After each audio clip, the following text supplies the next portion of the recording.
thanks so much for everybody for sticking around for this Q&A. Like I said, we will be having some refreshments shortly, but more importantly, we have the main course here, which is some incredible people that have come together to produce an incredible project. And I think we saw with this documentary that there really is the new frontier of brain health and trauma care.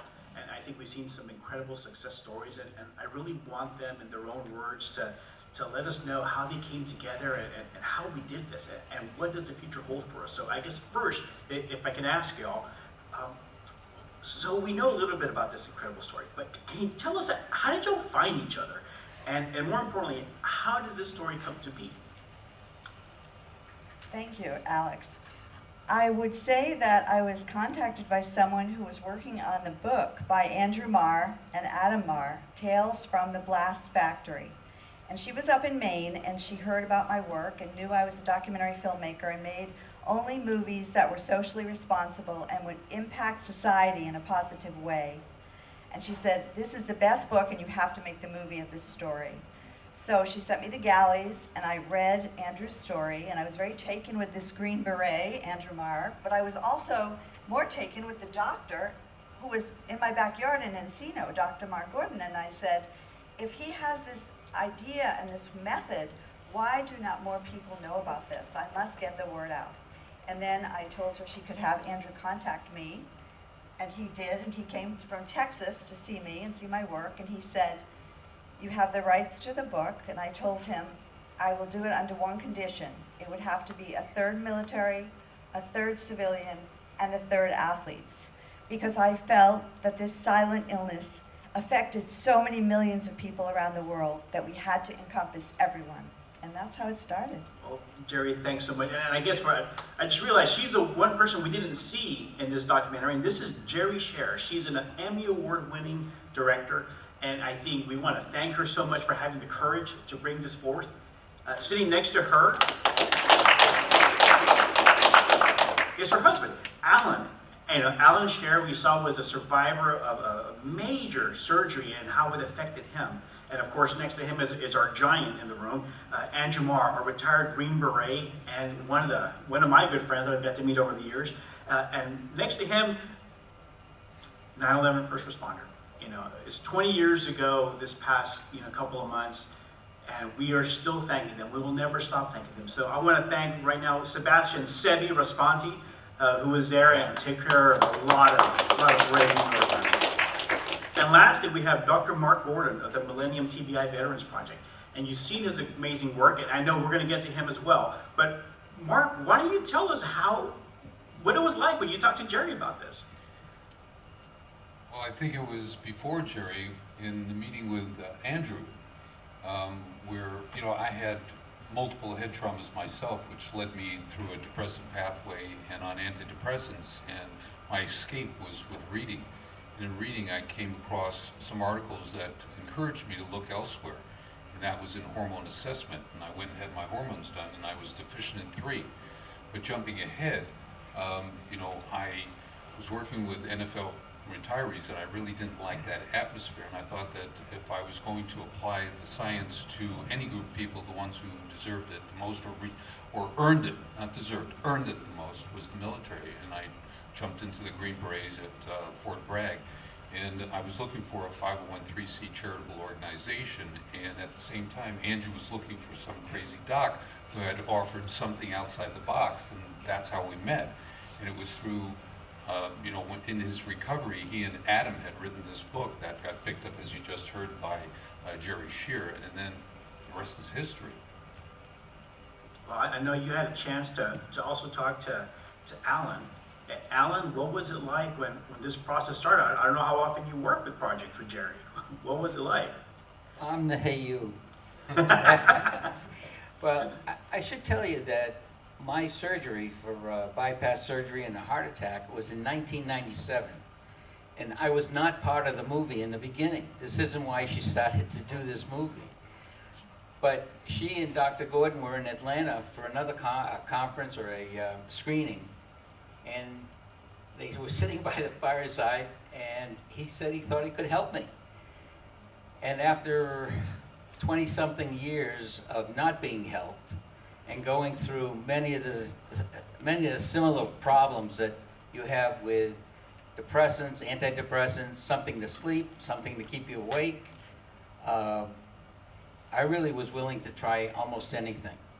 So after about a month or so, when Jerry came back, I said, okay, let's try it. Let's go for it. And I have to tell you, I said it in the movie, I am 90% better as a person, as a family member, as a husband, than I was before.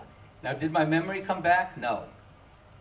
You happen to see my brain up there. It doesn't look too well with those black holes where my memory is supposed to be. But I have to tell you that my life is so worthwhile, and I contribute to helping Jerri do what she wants to do, as far as helping all these people who have traumatic brain injuries and don't get help from the normal channels. So I'm all in. I would do anything for the people up here or for my wife. And for you out there, I wish we could blast this somehow and get it into the New York Times and the LA Times, CNN. Eventually we'll get there. It'll get out there. Well, speaking of blast, I know, Andrew, you know those firsthand. I didn't realize that that was your talent in the military initially. When you were first contacted by Jerri and you were talking to Mark, what was going on in your mind? What were you thinking of how this could impact people? You know, you go through these different stages. At first, man, I just wanted to to have my life back. I wanted to be the best husband and the best father that I could be, and looking for a new sense of purpose.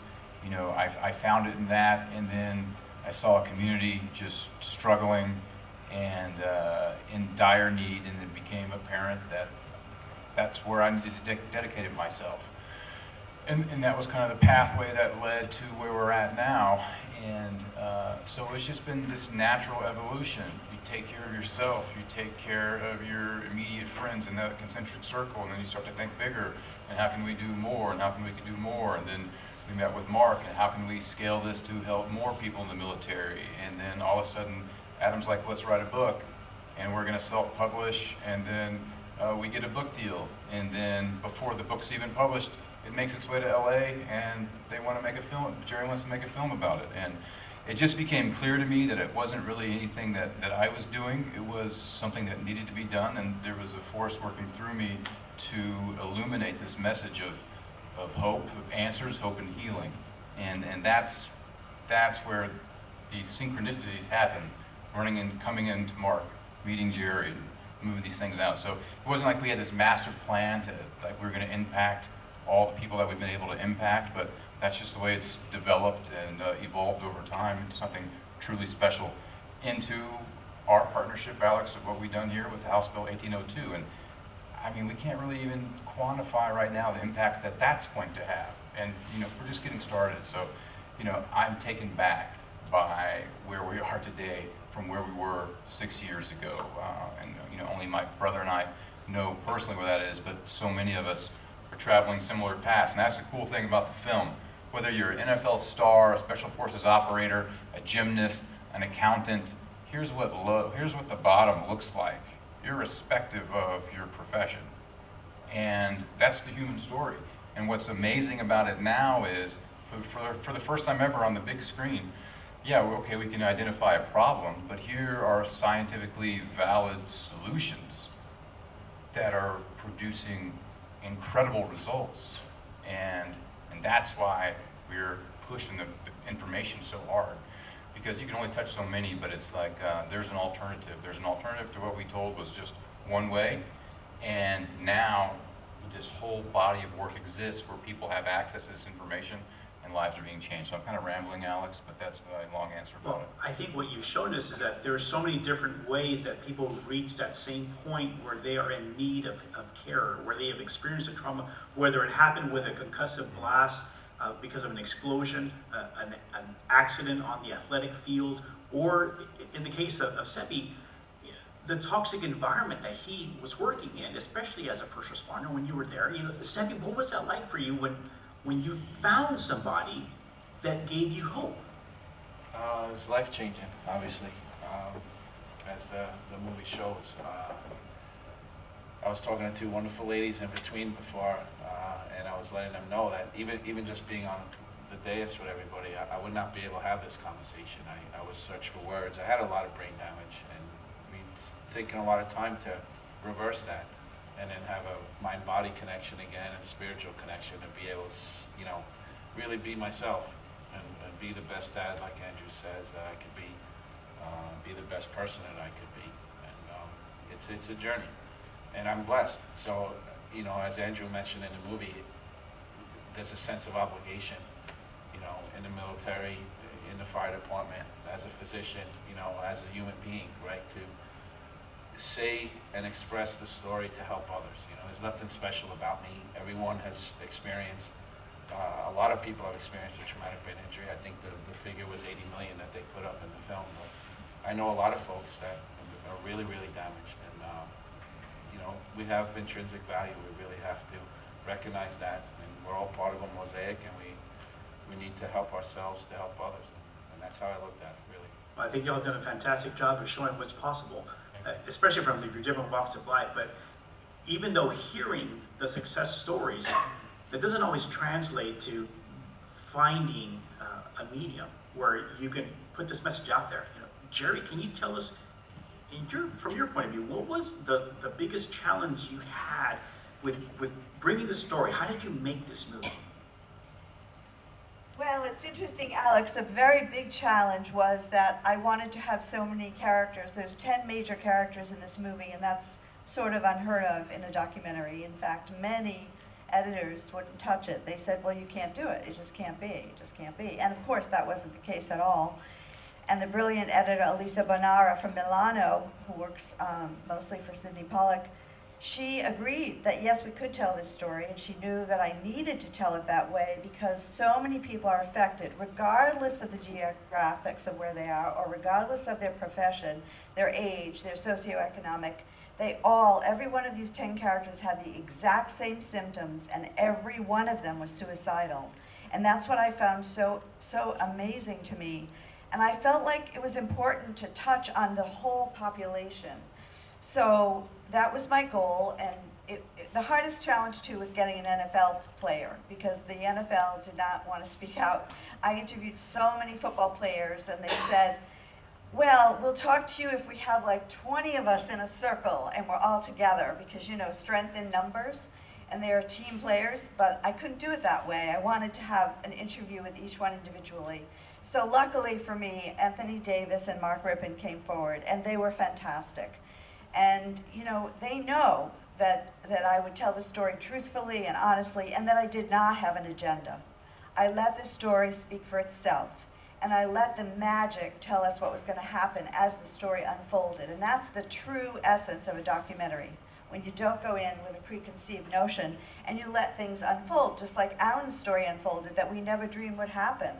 And then when the twins were born, I had to say to Andrew, I want to film that when you have those babies. So now we have his 7 children in the movie. And by the way, the first twin is named Gordon. Aww. Well, I'll tell you what, I didn't want to like Mark Rippon, being a diehard Cowboy fan myself, and that being the year that they knocked the Cowboys out of the playoffs. But hearing his powerful story about what he was feeling, even as he was caring for his own granddaughter, that really let us know how impactful these injuries, this trauma can be, that really makes somebody at that moment find nothing but despair, but still finding the hope. And I think that's what you brought to us, showing that people weren't giving up. They're looking for something, and y'all found that. And I'd like to know, what did y'all learn when y'all were making this movie? Mark? Well, I tried to keep out of it as best I could, because the 10 people that Jerry had chosen spoke for everything I had been doing over the past 27 years. But what I learned in the entire process, not only the movie, but my endeavor, was that, as you said, it could be any causative factor to create the same grouping of symptoms. And what we've learned also is that it's not only those people who lose consciousness, but it could be people who have repetitive issues. And when I'm interviewing with the patients, I let them know that you can either have $1 or 10 dimes. They both add up to 100 cents. So it's the same. That's fantastic. Well, I imagine, Jerry, along the way, you've learned a bit, not just about what happened with your husband, but how this can affect others. Well, you know what I learned that was so interesting and amazing is that every one of these people decided to give back when they got better. Now, Mark Rippon, he built that pediatric hospital for children, and seeing him there with the little girl, and they were going over some math together, honestly, when we were filming that, I was crying. I had tears, because I saw a side of him that no one would believe. You know, here's this football player, a quarterback, was smashing people into the ground, and he was so delicate with that little girl, and the fact that he was giving back so much to society. Each one of these people, I mean, Sebi, he's always volunteering to help all these families from the 9/11, and Alan cuddles little tiny babies, and they would call our house at 4 in the morning and say, the babies are all crying, please, Alan, come, we need your help. Each one of these people was giving back. Juliana, she's helping the girl with the building the blocks in the wheelchair, and then as she's doing it, Sebi says the next line, it's a building block. You know, so everything has to weave together. But to me, it was miraculous to see that I learned that all of these people want to give back. And what I really know is what you give, you receive. That's what I do with my life, and if everyone does that, we'd be a happier people. Well, I think you've got us well on the way. If people wanted to learn more about this film and about what y'all are doing, how can they learn about that? Well, quietexplosions.com, which is our website, has a resource page, has all the streaming information. It streams on Amazon and iTunes, Hulu, everywhere. It has all of the information about our characters, about all of our doctors. There's 6 doctors in the movie. And we just are very available, all of us. You know, people call us, they text us, they email us from all over the world, and they say, and Alan can vouch for this, someone will call from Taipei or Paris and say, is your name Jerri Sher? You just saved my life. I saw your movie, I was going to kill myself, but now I know there's hope. So I guess we're doing something right to help people. And we just have to tell everyone, watch the movie, pay it forward, tell someone else. Well, I think that's the lesson for us all here. Thank you so much for being a part of this. Thank you so much for bringing this message, this film, so that people can see it. This is what America needs. In fact, I think the whole world needs to see this. Thank you all so much. I appreciate your time. I do want to give Andrew a chance for a little bit of a plug, because I know what you and your brother do. And I know your brother's a part of this film. A lot of people don't realize what he gave up. You know, talk about, you know, walking a tightrope without a net. You two, what y'all have done with your foundation, you can tell us a little bit about what it's doing now. I think the audience would love to hear it. Yeah, I just want to take a moment to honor my brother Adam, and what he did was he gave up a promotion and resigned his commission in the military to help me, his brother, get back on my feet. And it's just, I get choked up about it, and there's nothing I won't do for my brother, and there's obviously nothing that he won't do for me, but he was so taken back to see me, you know, the contrast. My entire life have been, you know, a high performer, to fall to the levels that we fell. It was hard to comprehend, and there wasn't a script out there about what was going on. And it's difficult because you're not missing a limb and you're not missing an eye, so you know, why can't you get it together? And it just doesn't make a lot of sense. And he wasn't there to be critical or anything else. It was just like, okay, man, I'm here with you, and we're going to figure it out together. And then once we got help, it was okay, we're going to turn around, we're going to give this to everybody else that we could possibly can. And what we've been doing is providing answers, hope, and healing. Answers and hope through the information avenues, because everything has revolved and evolved around our partnership with Dr. Mark Gordon, the Millennium Health Centers, and his unique ability to communicate very complex neurological concepts that people can grasp and understand. But what the takeaway was is, hey, Andrew, we can identify objectively what's going on in your brain, through some lab tests. And then, even better than that, we can identify specifically what's wrong and then make a specific plan of action to treat the underlying condition. And this is not me talking, this is a mountain of research already published and approved and done, that it shows that quality of life will improve if we can do these things. And then here I am today, I'm symptom and medication free and performing as good, if not better, than my pre-injury status. And so we've been able to, with our partnership, bring that decentralized model to as many people as humanly possible. And now, since Mark has developed his, what we call the nutraceutical protocol, the at-home protocol, now we're able to use his nutraceuticals, and we've helped even, it's been an exponential growth with the number we've actually been able to help because of Dr. Borden's formulation. So that's where we've been about. We are expanding and evolving where we're going, and there'll be more information coming out about that later. But I want to give Adam a chance to kind of just talk about what's on his heart and the evolution and the direction of the foundation. Yeah, I think the only thing that I'll add that hasn't already been elaborated on by everybody up here and by the movie is from Andrew's personal tragedy, from our personal tragedy, from the tragedy of everybody that suffers from this, to the answers that come, to the hope, to the ultimate healing that comes. And out of that came a book. And then out of that, Jerry, came a movie.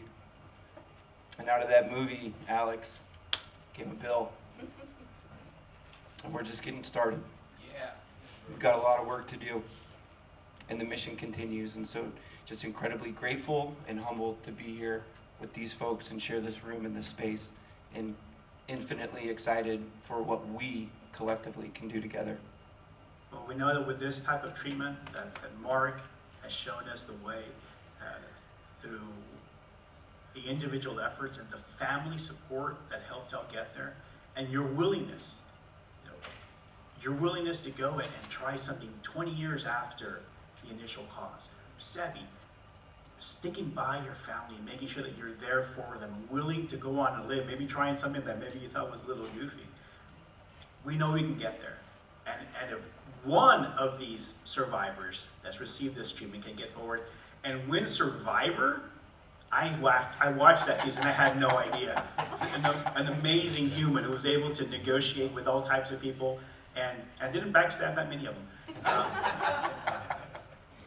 Anything's possible. We can heal people.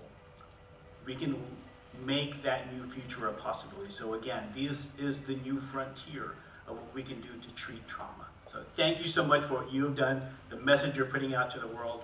Thank you for all that you do, and please always stay in touch with them. One more plug. Thank you, everyone. We have 12 awards now, and we are actually in contention for the Oscar for Best Documentary Feature. Wow. And Best Music Score. The music was done by the Hungarian Budapest Symphony by a composer, Omri Lahav from Israel. And this was monumental. This was blood, sweat, and tears for 3.5 years. As all these people know, I never slept. I would eat, sleep, drink, and dream the movie. And that's the only way to do it. But we are excited about what's going to happen. And your bill, honestly, it's like, I can't even imagine how much you've done for society with this. So I applaud you. Thank you. Thank you all so much. We have some light refreshments over to this side. Thank you all so much for being here at your Texas Capitol. Again, I'm Alex Dominguez, State Representative, one of your humble servants. Thank you all so much. Oh, do you have a question, sir? I do. Yes, sir. If I could. I didn't know how this was going to work today. If I don't mind, if you don't mind, if I give you my story. But first, this is my wife, Christy. We've been married 27 years, almost 28. I'm a major right now in the United States Army. Our son's a sophomore at West Point. Our daughter's 26, goes with us here in town. I am retiring in January, and first of all, I want to just validate what all of you are doing by my story.